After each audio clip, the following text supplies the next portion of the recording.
Kaixo, ongi etorria. Zenbait problemetan bukaerako prezioa esaten digute eta galdetzen digute zein zen hasierako prezioa. Orduan hori beste era batea egiten da. Oraingo ditugu bi ariketa. Lehenengoa jartzeko. Zenbat balio zuten hasieran oinetakoak baldin eta prezioa 115. Igo ondoren 56 euro balio badute. Orduan ematen digute bukaerako prezioa 56 euro direla. Horra jarriko dugu bukaeran 56 euro. Eta zer egin da, leheno baldin bazen 100, orain egin dutena da igo. Orduan batu behar dugu 115. Hori zen bada 115 ordaindu behar dugu. Hortarako bi datuak ditugunean, egingo duguna orain izango da multzoa jarri hasieran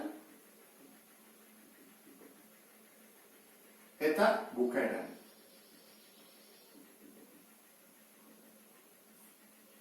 Hasieran 100 balio zuena, bukaeran zen bada 115 igo egin delako. Eta 56 euro hauek zer dira? Hasierakoak edo bukaerakoak? Bukaeran. Horra egin behar duguna da, hemen isa jarri. Badakizu, isa izango da, bidertzen dugu 100 bider 56 eta 115 zatitu. Zatiketaren emaitza izango da, zati 56, 40. Orduan, 40 euro ordaindu behar dira, ezta? Hoi da, modu bat. Badakizu beste modua dela, jartzen dugu hasieran bukaeran berdin. Orduan, zer dakigu bukaerakoa 56? Hasierakoa ez dakigu.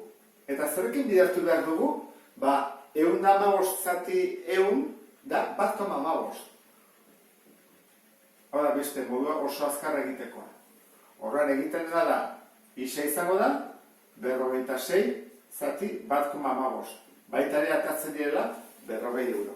Kusi duzuen bezala, modu bat edo beste egin, atako zaizkigu 40 euro. Baina, badakizu, poliki modu hau egiten ikasi behar dezu. Bigarren problema honela dio.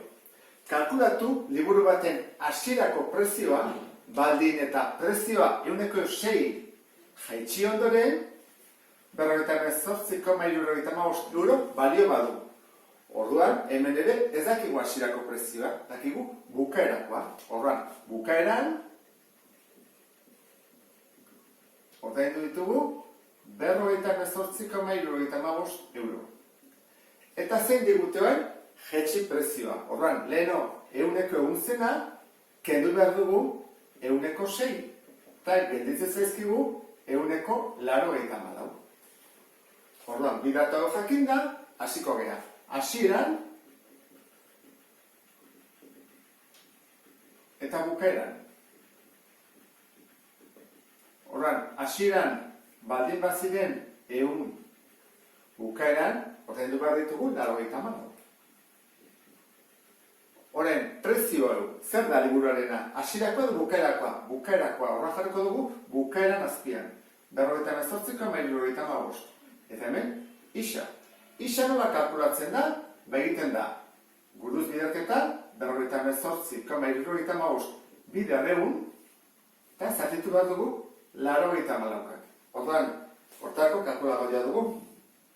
48,75 bider 100, zati 84. Eta atazi zaigu, 62,50 euro balio zuela hasieran. Kusi duzu bezala, merketu eginda.